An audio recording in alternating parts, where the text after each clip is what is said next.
नमस्कार। आप सभी का हमारे चैनल जय गुरुदेव उत्तराखंड पर एक बार फिर से बहुत बहुत स्वागत है। आशा करते हैं कि आप सभी स्वस्थ होंगे। इसी कामना के साथ आइए बिना देर किए हुए लेकर चलते हैं आपको आज के अद्भुत विशेषांक की ओर। क्या आपके जीवन में भी एक प्रश्न उठता है कि जीवन में सब कुछ कर कर देख लिया, जीवन में जितनी भी इच्छाएं थी उनके लिए प्रयास करके प्रयत्न करके देख लिया, लेकिन जीवन में कुछ भी ऐसा हासिल नहीं हुआ जितनी की अपेक्षा की थी। तो आज इसी क्रम में हम बात करने वाले हैं कुछ ऐसे तथ्यों पर जो कि निश्चित रूप से आपके द्वारा की जाने वाली जाने अनजाने स्वरूप में गलतियों को और त्रुटियों को ठीक तो करेगा ही, साथ साथ में आपको सही मार्गदर्शन के साथ ये क्रमांक आपके भाग्य को भी बहुत प्रबल करने वाला है। तो आइए बिना समय व्यर्थ किए हुए बढ़ते हैं आज के अद्भुत क्रमांक की ओर। आज के इस अद्भुत क्रमांक में मैं आपको 3 ऐसे महत्वपूर्ण बिंदु बताऊंगा।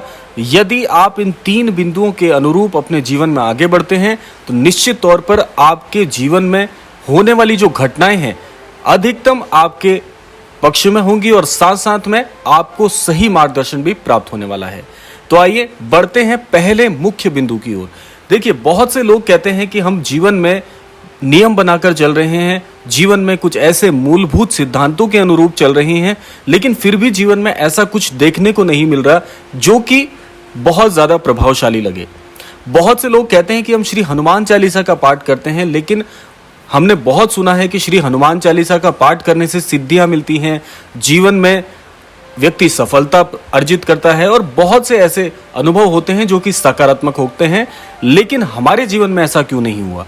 अब मैं आपको बताना चाहता हूं कि अगर आप श्री हनुमान चालीसा की प्रत्येक पंक्ति को अंतर मन से अनुभव करते हुए पढ़ते हैं, यानी कि जो भी चौपाइयां हैं जिनका भी आप अभ्यास करते हैं, उन चौपाइयों को यदि अंतर मन से स्पर्श करके बोलते हैं, उसका पाठ करते हैं, तो आप अपनी वाणी से, अपने शब्दों से श्री हनुमान चालीसा की सिद्धि को आसानी से प्राप्त कर सकते हैं।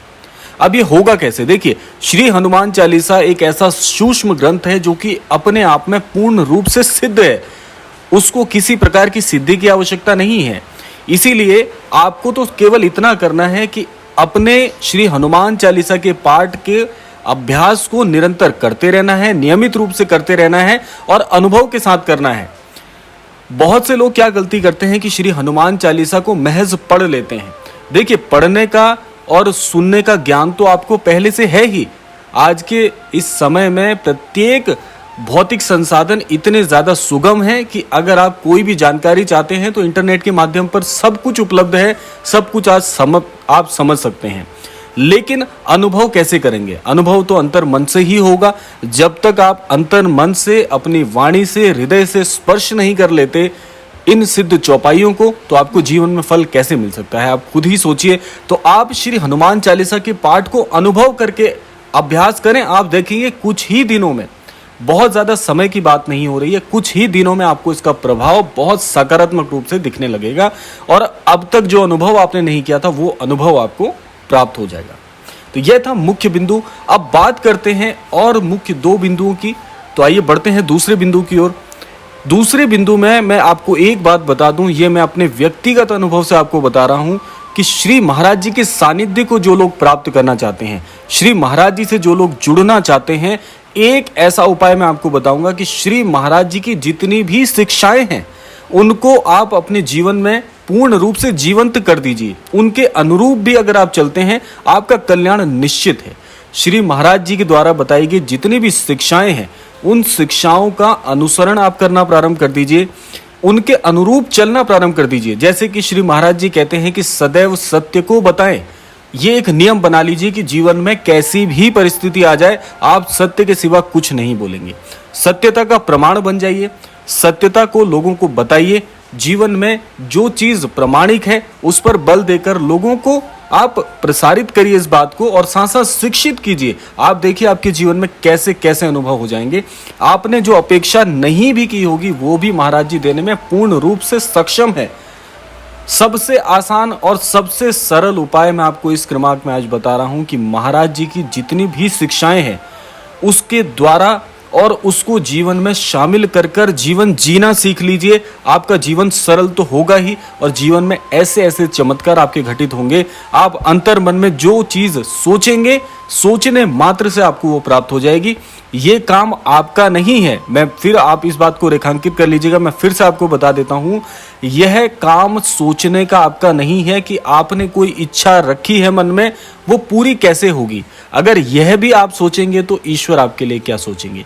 इसीलिए आप तो मन में मनोवांछित जो भावना रखते हैं उसको तैयार करिए, महाराज जी में समर्पित हो जाइए, उनके शिक्षाओं के अनुरूप जीवन में आगे बढ़ना शुरू कर तो देखिए, कुछ ही समय में आपको ये बहुत बड़ा परिवर्तन जीवन में दिखना प्रारंभ हो जाएगा। महाराज जी इतने दयालु हैं कि जो भाग्य में लिखा भी नहीं है वो भी आपको प्रदान कर सकते हैं। महाराज जी सर्व समर्थ हैं।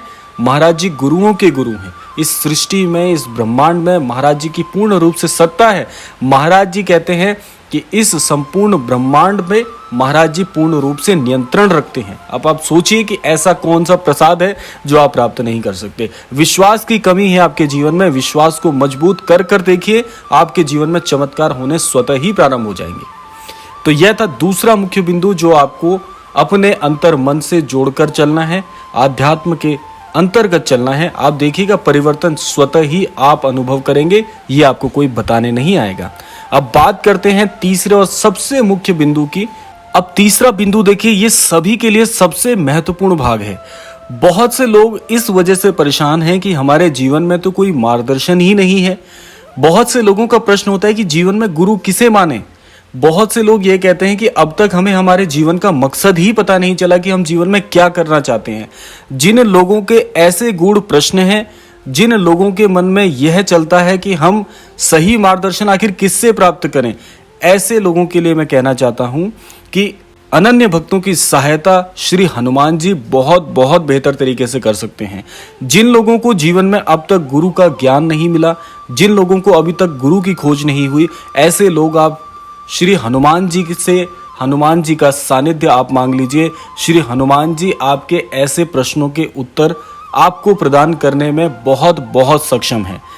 मैं आपको एक चीज बता दूं कि जीवन में जिन लोगों का यह प्रश्न रहता है कि मेरा जीवन किस दिशा की ओर बढ़ रहा है, ये कौन बताएगा, मुझे जीवन में क्या करना चाहिए, वो मार्गदर्शन कौन प्रदान करेगा, तो मैं आपको बता दूं कि श्री हनुमान जी को जिस भी स्वरूप में आप पूजते हैं, आप बड़े भाई की तरह पूजना चाहते हैं, बड़े भाई की तरह पूज लीजिए।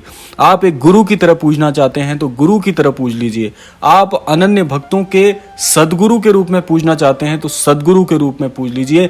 श्री हनुमान जी एक जलधारा के समान हैं जो कि हर रूप में परिवर्तित हो सकते हैं, लेकिन सबका सार एक ही है कि जीवन में जब तक सच्ची भक्ति नहीं आ जाती तब तक आपके जीवन में उद्धार आपको प्राप्त नहीं होता।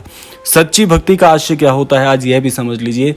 सच्ची भक्ति का आशय यह होता है कि किसी से आपने ईश्वर का गुणगान सुन लिया, किसी से आपने ईश्वर की महिमा को सुन लिया, लेकिन जब तक वो महिमाएं, जब तक ईश्वर का ज्ञान आपके हृदय को स्पर्श करके आपको यह अनुभव करने के लिए आज्ञा नहीं प्रदान करता, तब तक आपको ईश्वर की भक्ति समझ में आ ही नहीं सकती। चाहे आप प्रतिदिन प्रवचन में बैठ लीजिए, चाहे प्रतिदिन आप कितनी ही मायाएं, कितना ही गुणगान सुन लीजिए, आपके जीवन में आपको सफलता नहीं मिलने वाली। क्योंकि जिस दिन ये समय आपके लिए आएगा, जिस दिन आपका हृदय स्पर्श हो जाएगा इन बातों से, इन मूलभूत सिद्धांतों से, उस दिन आपके जीवन में आपका जीर्णोद्धार होगा।